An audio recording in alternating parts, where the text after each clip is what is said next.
Oh shit, I almost... Okay, as you can tell, I'm pretty stoked to finally talk about Uncharted 4: A Thief's End. I'm super stoked. One of the most anticipated games of 2015 until it got pushed at the last second to March of 2016, and then it got pushed again, and then again, and then again, to the point where I didn't even know if we were gonna get it, but finally it's in my hand in Steelbook edition, and I couldn't be any more excited to finally talk about Uncharted 4 and see what it's all about. So here we go. Now, if you have not played the game, considering that this is one of the most popular games and some people may or may not have gotten their hands on it, I will be doing a spoiler video on the story for Uncharted 4, so you will not be finding any kind of spoilers for either the story or, I dare say, even the gameplay in this review. I'm just going to be talking about it in broad strokes so that you get whether or not I like the game. Yeah, I love the game. Uncharted 4, definitely a technical achievement. The review is over. Go play it. Thank you guys for coming and watching. But of course, that's not what I'm here to do. Anyways, Uncharted 4 is finally upon us. Very somewhat infamous backstory behind Naughty Dog's latest and final installment in the Uncharted franchise. Amy Hennig, who co-wrote and directed the previous Uncharted games, sadly left Naughty Dog in the pre-production phase of Uncharted 4, so everybody was wondering, like, what's going to happen? Well, apparently the guys at Last of Us, who do have a little bit of a backstory with Uncharted, which I did not know. I had to do a little bit of research, and Neil Druckmann and Bruce Straley, both had some influences, some really strong influences on the past Uncharted games, to the point where they, I think Bruce Straley co-directed Uncharted 2, and Neil Druckmann did have participation in the script for all three, at least the first two Uncharted games. I can't remember if Uncharted 3 he wrote that, but definitely Uncharted 1 and 2 he did in fact co-write those games. So I was very surprised to learn that they are most notably known for bringing us the magnus opus that was The Last of Us. So them taking on Uncharted 4, I thought, oh man, is this going to be like a darker, grittier Uncharted? It's definitely darker in tone, but not grittier, because when they released, well, they didn't really announce this, but when I found out that Uncharted 4 was going to still retain the T for teen rating like the other games, that's when I knew that this was a game to be passed on from Amy Hennig into the capable hands of Neil Druckmann and Bruce Straley, who thankfully give us the send-off that we deserve for the final installment of the Uncharted franchise in A Thief's End. And the story here is that Nathan Drake has been in retirement from the treasure hunting life for some time, but it is the resurgence of his long-lost brother who brings him back into the game. But it is here, within the hunt for Henry Avery's treasure, that he has to learn and ultimately make the choice of what he needs to sacrifice to keep those that he loves alive. And it's definitely a great premise to build upon the story for the final chapter of one of the most beloved characters on not only Sony's platform, but also video games in general. Even though this is a PlayStation exclusive, people even over from Xbox recognize that this is a staple in not only PlayStation's legacy, but also in the current generation of video games as a whole. This is going to be one of the guys that sticks with us even long after this game has been released. And let's just say that the story for this game is definitely a serviceable one for sending Nathan Drake and company into the sunset, because being that Neil Druckmann and Bruce Straley not only direct this, but Druckmann along with Josh Scher, I think that's his name, I'm sorry if I'm butchering it, who wrote the script. What I knew that they were capable of doing after playing The Last of Us was to handle characters and to give them depth, to give them an arc, to bring things full circle in making us care about these characters. And there is absolutely no exception with their handling of the characters here in Uncharted 4. Everybody, and I mean everybody, is handled very, very well in this game, especially the protagonists and returning characters from the franchise. Now, not every single person is back here for one final outing. There's going to be some people that are going to be omitted from the previous games that you may have fallen in love with, and that may be slightly disappointing, but they're not completely cut out of the universe. There's little hints here and there that these people are in other better ventures on their own. And I do kind of wish that Sully, who is a main, like a staple character with this franchise, did have a bigger part to play here in this game, because he does get somewhat the shorter end of the stick. But that's kind of what Uncharted 3 was all about. So that's why I was a little bit forgiving. Uncharted 3 is all about Sully's relationship with Nathan and their backstory. So I was like, okay, since the very last game that we had in this franchise was all about that character, I was kind of forgiving about the fact that he wasn't as involved in this time around. And I'm sorry, Elena, who has been there since the beginning, is kind of in the background for the majority of the game, but fortunately by the end she comes full force in wrapping up a certain arc that has to do with Nathan Drake. Speaking of which, our Drake bros in this game are definitely are the take center stage in the story for this game, because one of the things I love about it about the story is the fact that it feels like it's grounded with this with it really does feel well tied in to the previous games, where his brother has been gone this whole time and he kind of comes out of nowhere. But with that, knowing that, there's an element to the story that makes it feel like this thing has been in the background ever since that very first game. And there's a reason as to why Nathan hasn't mentioned his brother, hasn't mentioned anything about their past and about Nathan's past personally, even beyond of what we know about him from Uncharted 3, which I thought was gonna be kind of like pushed aside, but even that gets further explored here in Uncharted 4.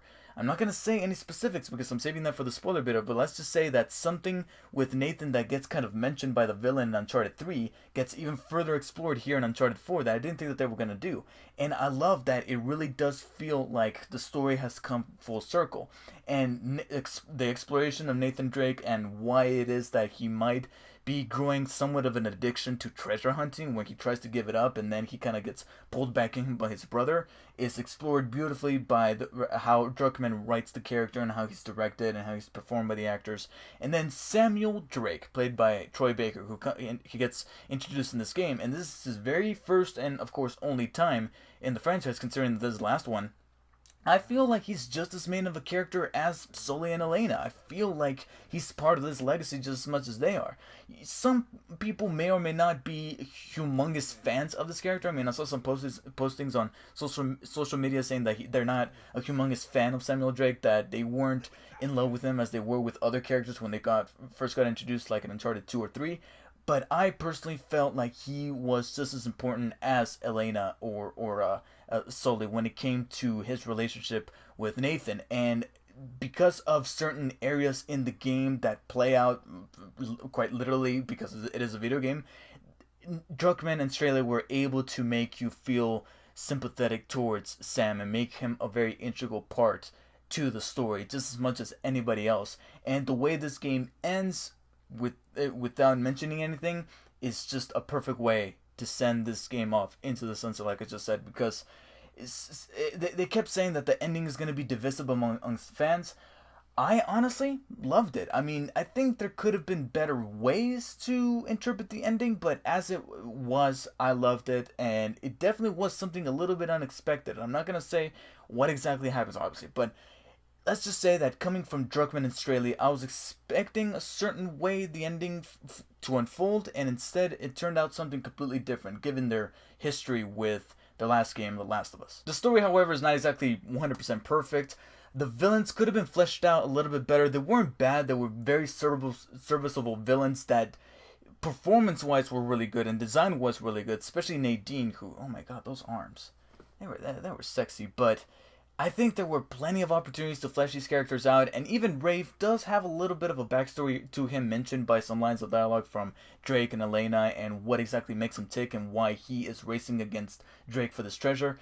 But there could have been something just a little bit deeper instead of just giving them their obligatory cutscenes when you're like, oh yeah, we mustn't forget who we're running up against here and who your antagonist is. Here they are, bickering with one another. Okay, cut back to the heroes for like 3 or 4 hours in the campaign, and then we cut back to a small little scene between Rafe and Nadine. I do think that there could have been something done a little bit better with these characters, particularly Nadine, who, like I said, as an antagonist to go up against, she was cool, but in terms of personality and backstory, there was almost nothing to her. You know, she could have been somewhat irreplaceable when it comes to that substance. The style to her was cool, but the substance there practically was none. So I think they missed the ball a little bit with the villains, and there was a conflict amongst two characters that gets introduced early on in like the first act or so, that gets kind of stemmed there, and then the proverbial shoe drops later on, and it's made out to be this big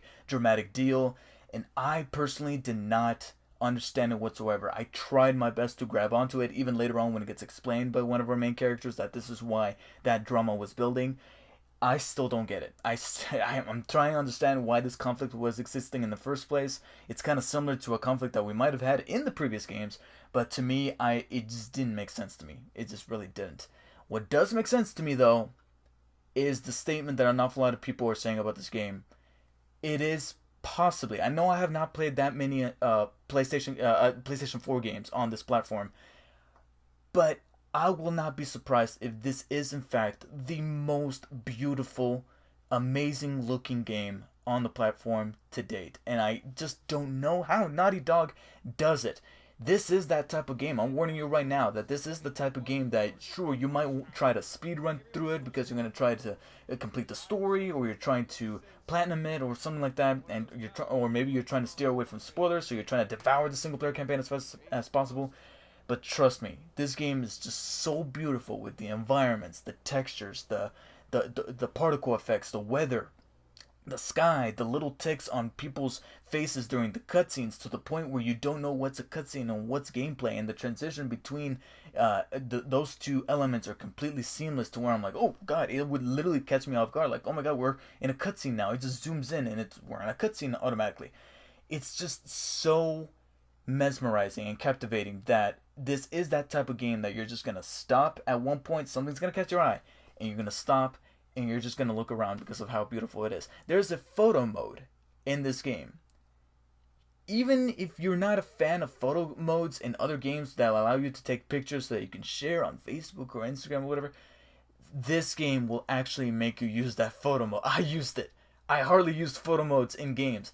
I used it with this game because that's just how gorgeous it was. And personally, I feel like it was a completely polished game. I didn't run into any single glitches. I know that they're out there. I know that they exist. I saw some playthroughs where there was like a body floating, or like a character doing a little weird move. But in my playthrough, maybe it's because I installed the day one patch and some other people didn't, and they rushed right into the single player campaign without having done so. I downloaded the day one patch. I installed it, which is why I had to wait until Wednesday to play it. And I did not come across a single glitch. It was polished. If there was anything to nitpick about the graphics in this game, would be that maybe water crashing up against a rock in the distance when you're like on top of a cliff and you're looking down at like the sea on an island or something. The water swishing and crashing up against a rock or something could have been done a little bit better. But besides that, oh my god, I can look at a wall for like 5 minutes and be like, that's the most realistic looking wall I've ever seen. But of course, the presentation for a game is not just what you see, it's also what you hear. And the sound for this game is extraordinary. The sound effects with the guns and the rocks, and every time Nathan takes a step, everything is just pristine. The voice acting, the performances by everybody, both vocally and the motion capture stuff, of course, is top notch. This is probably the best that we've seen Nolan North as the character, as Nathan Drake. I mean, this is the only way to do Uncharted 4, the final installment in the franchise, is to do your very best, and this is no exception. And of course, Troy Baker hitting it out of the park as always, especially under the direction of Druckmann, who managed to get him an award-winning performance out of him in The Last of Us. Totally does great, as well as all the actors and actresses playing the supporting characters. Sully, Richard McGonagall, I think is his name, and I'm sorry I'm blanking on her name, but the actress who plays Elena, and everybody, even the villains, in terms of their performances, were great. They're so great that nobody bats an eye that a white actress is playing a colored character. I know, I did my research. Apparently the design for Nadine was not finalized when this actress was cast in the role, and she did a tremendous job. No ill will towards anybody. But because of how PC the world is these days, it just flabbergasts me that nobody has said anything about this. It's strange to me. But hey, maybe that's just how great Uncharted 4 is. So if there was another thing to nitpick about the sound for this game, would have to be the musical score, who's done by movie score veteran Henry Jackman, who's really coming up. I mean, he's been doing this for a few years now, and he started with like Kick-Ass and an awful lot of genre movies, but he's definitely stepping up. In fact, there's a movie that he composed a score with in theaters right now. It's a tiny little movie. You may have heard of it. It's called Captain America: Civil War. And now he's doing the jump over to video games with Uncharted 4: A Thief's End, and it's a very exceptional score. The only thing I don't like about it, that I don't like that they do with sequels in both movies and games, is when they take an iconic score with an iconic sound to it through its instruments, and they do it in a way that's just different. And I know it's supposed to fit the darker tone of Uncharted 4, but you could have brought back that brass, those horns, that iconic sound to the score that we would hear in 1, 2, and 3. And we don't get it, and it really bugs me whenever they do that in a sequel for a game in a movie, and that just made me want to listen to the scores in the other games more so than this one. So going in with the game, I was thinking that maybe the gameplay will be slightly different, considering that Druckmann and Straley are taking over for Amy Hennig, but then after learning that they did have their hands in those previous Uncharted games, I think the gameplay is going to be for the most part the same with a couple of tweaks, and I was for the most part correct. Doesn't make it any less fun though, because it's very top-notch Naughty Dog gameplay mechanics, and it's the same form of deal that we had with the previous Uncharted games, except because of how they're fully utilizing the abilities of the PlayStation 4, they're able to tweak certain things here and there with those classic Uncharted gameplay mechanics, such as the platforming, the cover system with the shootouts and the gunplay, as well as the puzzle solving. And some of these puzzles are very intricate and very fun to do.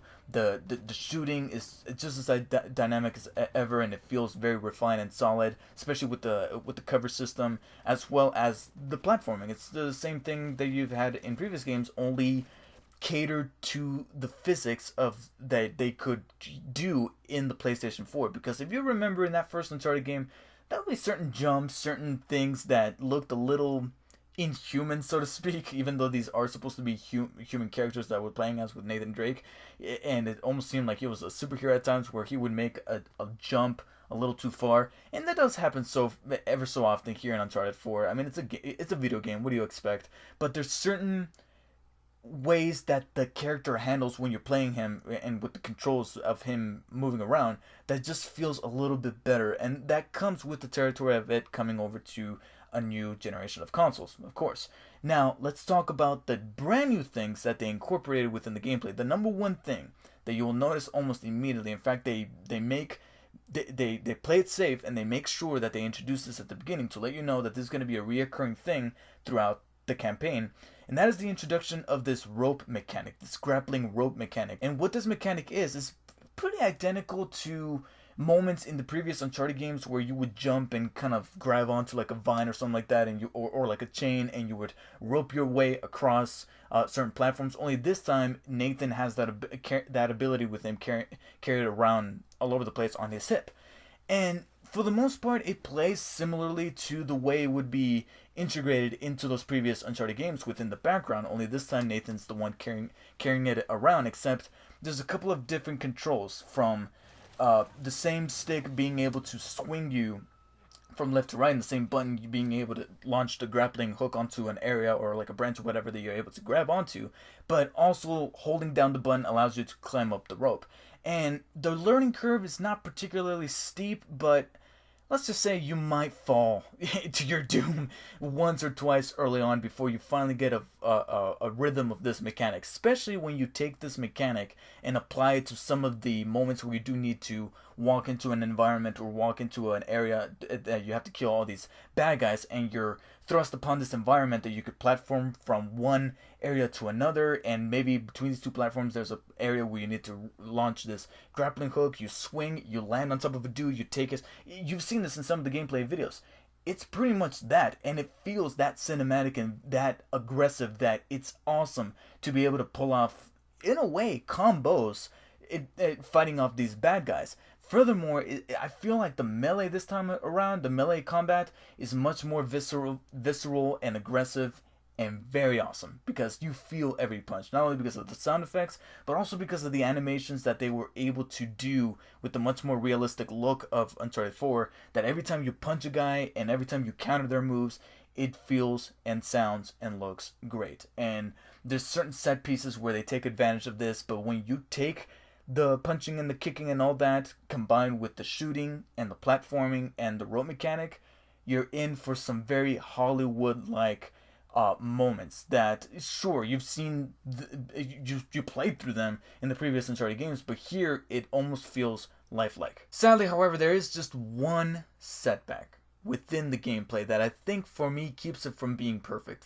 It keeps it from being a 10 out of 10. Spoilers, I'm not giving it a 10 out of 10, and it's because of this one thing that was, in a way, is part of the writing for the game, but it didn't have to do with the story. It had more to do with the gameplay, which is why I didn't mention it when I was talking about the story, and I was saving it up until this point when I was talking about all the platforming and all of the puzzle solving. And that is that Uncharted 4 does hit a snag when it comes to its pacing, because a lot of people were talking about how the beginning of this game is a little slow. I thought the beginning of this game was just fine. Yeah, slow but appreciative because it was building upon character moments with Nathan, with Sam, with Elena. And it is in the ending of this game that a slow beginning kind of pays off and comes full circle, and it makes me appreciate it. It makes me appreciate every little thing that I picked up and I interacted with within the environment. And I dug it. It was fine. The problem I have, however, is in the beginning where I felt like I was just doing way too much platforming. And if you have played any of the Uncharted games, you know that the Uncharted games are known not only for its humor and its wit that is fortunately retained in this game, because I was afraid that they were going to go a little too dark. It is a darker story, but they're still able to keep all the humor and all the characters' hearts and motives and the reason why we love all of them intact. And I give a huge thumbs up to Neil Druckmann and Bruce Straley for that. But I do think that they could have paced out those iconic action sequences, which we do get in Uncharted 4. And to me, the one that stands out above all of them is that SUV slash motorcycle chase in Madagascar. That you saw, like a third of it in that. I think it was the E3 2015 gameplay video for Uncharted 4, but that was only like a third of it. It keeps on going for like 15-20 more minutes, and I was literally moving in my seat because I felt like that action hero. I felt like Indiana Jones, or in this case Nathan Drake, legitimately as that character, dodging bullets and pulling myself up on cars and beating guys up and then jumping from one to another, and just the way this game looks just adds more to it. And I'm like, yes, this is an amazing action sequence, amazing set piece with things just blowing up around me and things just happening all at once, and because of the physics and all that, it's great. It's just a shame that I have to go through a very long segment within that second act of just like platforming. I lost count of how many times Nathan or Sam or Sully or even Elena would say, "Here, let me find a way across. Here, let me find a way to get you up here. Here, give me a boost." It was starting to get to me a little bit. It was starting to get to me to the point where we would reach a certain point and we would get that little zoom in, like, okay, that's our destination. That's where we need to go. And I'm like, okay, I'm kind of hoping here that there will be some kind of transition. Some character will appear with the car and be like, "Here, hop on," and they'll drive to it, and then boom, that's where our next chapter begins. But then it'll pull back, and I would have to play as Nathan again, and I'm like, oh, okay, I really do have to scale that mountain. That's cool. It's not like I was doing that for the past hour and a half. No problem.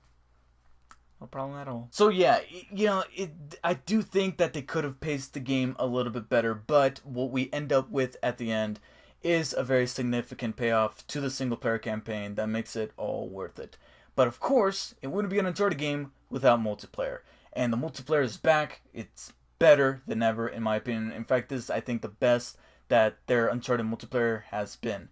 I mean, they took a little bit of a dip with Uncharted 3, where I just didn't find it as fun as it was with Uncharted 2. But boy, did they just step up their A game with the multiplayer for Uncharted 4, because it's the same multiplayer that you've had before, except it's not as convoluted as it was with Uncharted 3 with all those modifiers, whatever. They stripped away all of that and they added a number of things that is so much better. Obviously, we get our basic modes, and I'll talk about that in a second. But you got the same gameplay that you've had all the time with the multiplayer for Uncharted 4. You choose your character, you can customize your character, whether it be their loadouts or their appearance, and you jump in and try to kill each other with all of the weapons that you had in the single player campaign. However, here they added a few tweaks, just a few here and there. Number one is the rope mechanic from single player. So all those combos and all those moves, all those methods of executing enemies in single player, do it again in multiplayer. Just the same thing, platforming and all these maps carried over from single player, and it's just as awesome. But wait, it gets better. We add a number of little perks, a number of little like gadgets like C4 or mind traps or healing packs, stuff like that you can use in game that are very simple to understand and use and be able to execute, and just makes the gameplay more fun. Oh, we could take it up a notch. You can now bring in sidekicks. It's just the same way that you acquire little gadgets like C4 and mines. You can also acquire the ability to call upon like one of those little, some of those enemies that you would kill in the single player campaign, like the brutes that would be carrying those large guns that would take fucking forever to kill. You want them to fight for you? Bring them over in multiplayer. And even furthermore, they add this multiplayer's version of superpowers.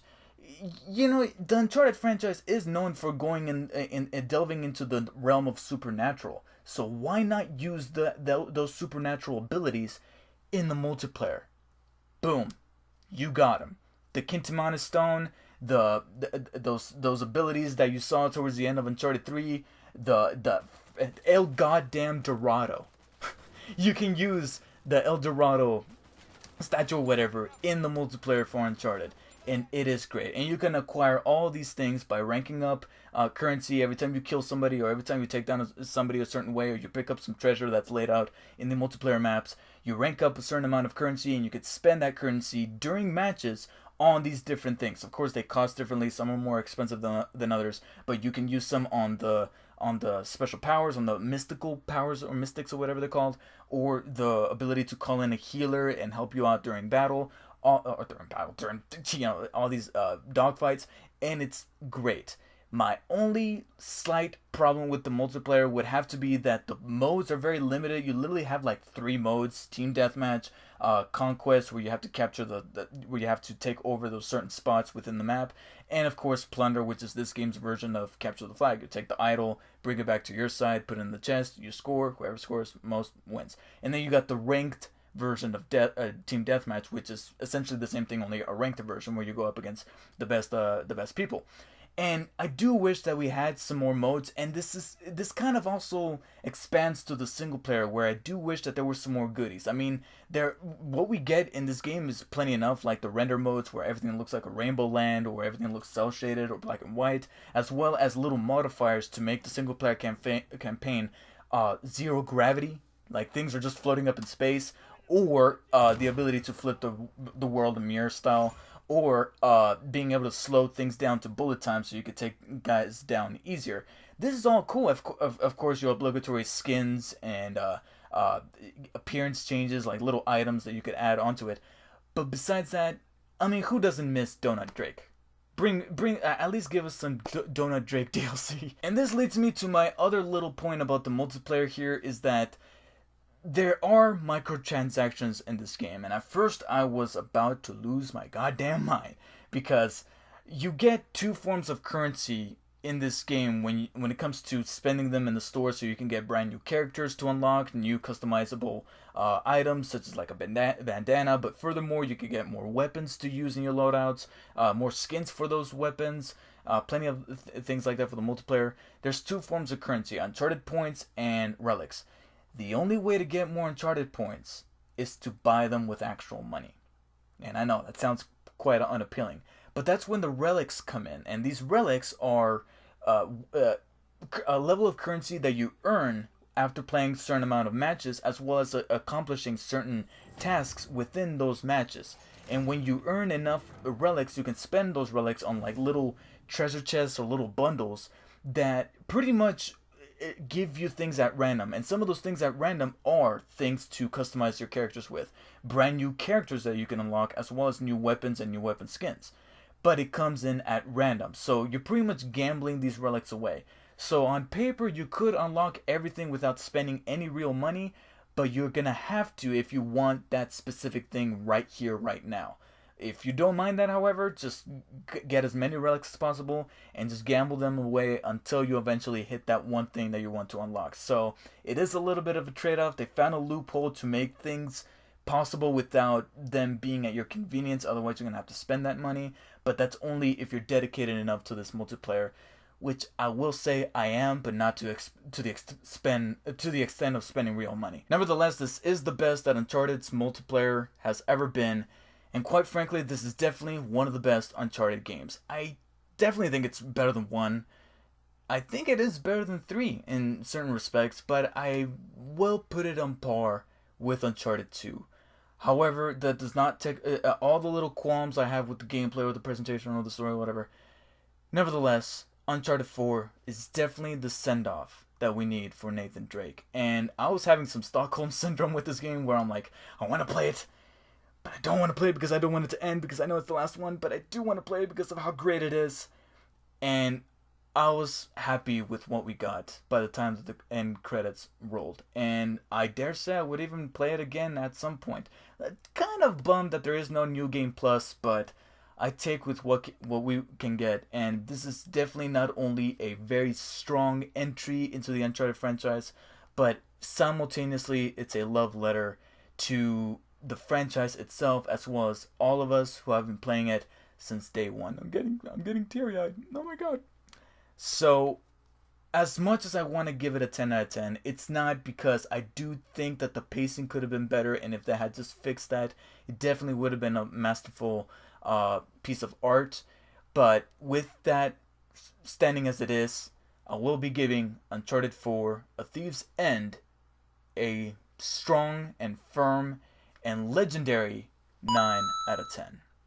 So, let me know what you guys thought of Uncharted 4: A Thief's End if you have played it, but if you have not and would like to purchase the game, which I definitely recommend if you have a PS4. I recommend not only purchasing, and you haven't played the previous 3 games, purchase the Nathan Drake collection. It's cheap ever so often. I've seen it for $20 at Best Buy during limited times, but definitely pick that up and then jump right into Uncharted 4. It's definitely worth the money at full price. And there isn't enough good that I can say about it. So, thank you guys for watching. Be on the lookout for my spoiler video of Uncharted 4, and I'll see you guys next time.